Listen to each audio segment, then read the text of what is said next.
ورا. الناس اللي قدام شغال خليهم على النص اللي ورا.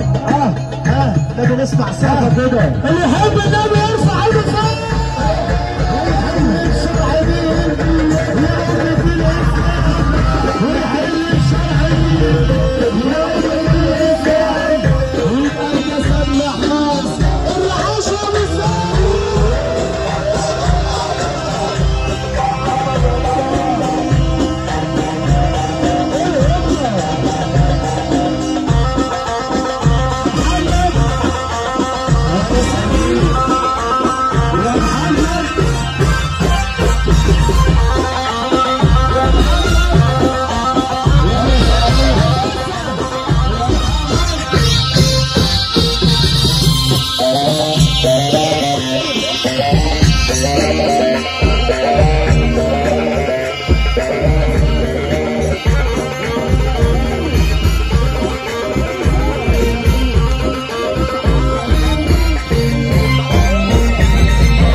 وطبعا يا جماعه الفرح مش بالفرقه بيا ولا بالمطرب، الفرح بكم انتوا لو سقفتوا الفرح هيبقى 100 ما سقفتوش الفرح مش نافع.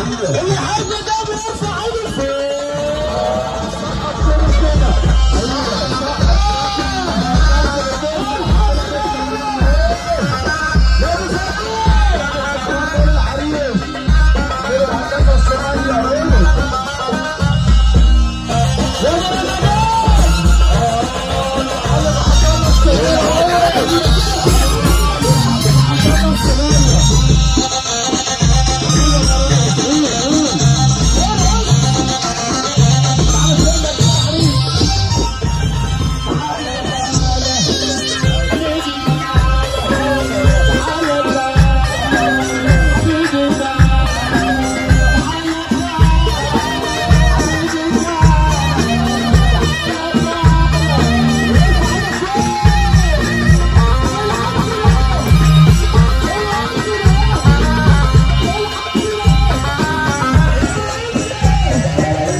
عشان بعيدك قلبي تكون على